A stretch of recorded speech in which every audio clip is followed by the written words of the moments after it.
ఈరోజు జీకొండూరు మండలంలో గడ్డమడుగు గ్రామ పంచాయతీలో ఉన్న లోయ ప్రాంతం. ఆ క్యాంపులో 35 కుటుంబాలు జీవిస్తున్నారు. పెనపాక గాంధీ క్యాంపులో 40 కుటుంబాలు అక్కడ నివసిస్తున్నారు. ఈ 75 కుటుంబాలకు సంబంధించినటువంటి 125 ఓట్లు ఉన్నాయి. ప్రభుత్వాలు 5 సంవత్సరాలకు ఒకసారి ఓట్లు అడుగుతున్నారు, ఓట్లు వేయించుకుంటున్నారు. కానీ వాళ్ళకి ఇళ్ల స్థలం లేదు, మంచినీటి సౌకర్యం లేదు, ఆధార్ కార్డు లేదు, రేషన్ కార్డు లేదు. కనీసం అక్కడ గతంలో ఉన్నటువంటి ఎలిమెంటరీ స్కూల్ ఉండేది. ఎలిమెంటరీ స్కూల్ పాడైపోతే అక్కడి నుంచి 5 కిలోమీటర్ల గడ్డమడుగు వచ్చి పిల్లల్ని స్కూలుకు పంపిస్తున్నారు. అందుకోసం అక్కడే స్కూల్ ఏర్పాటు చేయాలి, అక్కడే వాళ్ళని చదివించాలి. గతంలో 2 టీచర్లు ఉండేవాళ్ళు. ఆ రకంగా అక్కడ ప్రభుత్వం తక్షణం వెంటనే స్కూల్ ఏర్పాటు చేయాలనేది మార్క్సిస్ట్ పార్టీ డిమాండ్. రెండో అంశం సంబంధించినటువంటిది అన్ని చోట్ల జగనన్న కాలనీలు గతంలో ఇచ్చారు. ఇప్పుడు ఈ ప్రభుత్వం కూడా ఇళ్ల స్థలాలు ఇస్తున్నట్టుంది.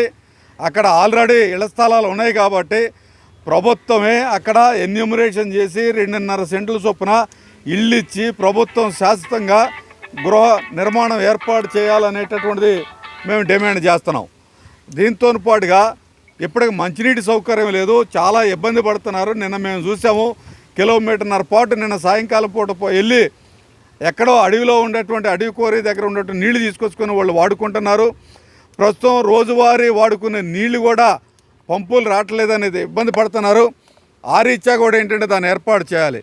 ఇప్పటికే క్యాంపులో 75 కుటుంబాలు ఉంటే ప్రతి కుటుంబానికి ఒకళ్ళు ఇద్దరు మంచాల బారిన పడ్డారు. కనీసం వాళ్ళకి ఆరోగ్య సమస్య కోసం 10,000 రూపాయలు ఒక కుటుంబానికి ఖర్చు అవుతుంది.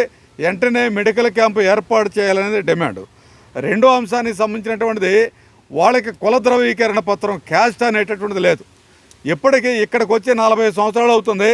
వాళ్ళు స్కూల్లో చదువుతున్నారు, కానీ పేరు నమోదు చేస్తున్నారు తప్ప ఏం కులం అనేటటువంటి నమోదు చేయట్లా.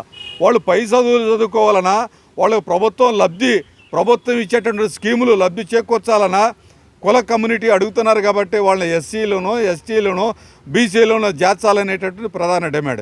దీంతో పాటుగా వాళ్ళ జగనన్న గతంలో చేతినిచ్చేవాళ్ళు లేదు. గతంలో ఉన్నటువంటి వయోపరిమితి 20 సంవత్సరాలు దాటినటువంటి మహిళలకు 45 సంవత్సరాల వరకు వాళ్ళకు ప్రభుత్వం ఇచ్చే స్కీములు అందట్లేదు. అటువంటి స్కీములు కూడా అందించాలనేటటువంటి ఈరోజు జీకొండూరు మండల తహసీల్దార్ గారి దగ్గర ఆందోళన చేసాం. తహసీల్దార్ గారు స్పందించారు. ఇది ప్రభుత్వ దృష్టికి తీసుకెళ్తానన్నారు.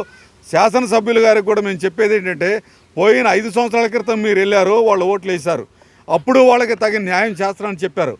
ఇప్పుడు వెళ్ళారు మీరు, నేను మళ్ళీ గెలిస్తే ఖచ్చితంగా మీకు ఏర్పాటు చేస్తున్నారు, అన్ని సౌకర్యాలు ఏర్పాటు చేస్తున్నారు.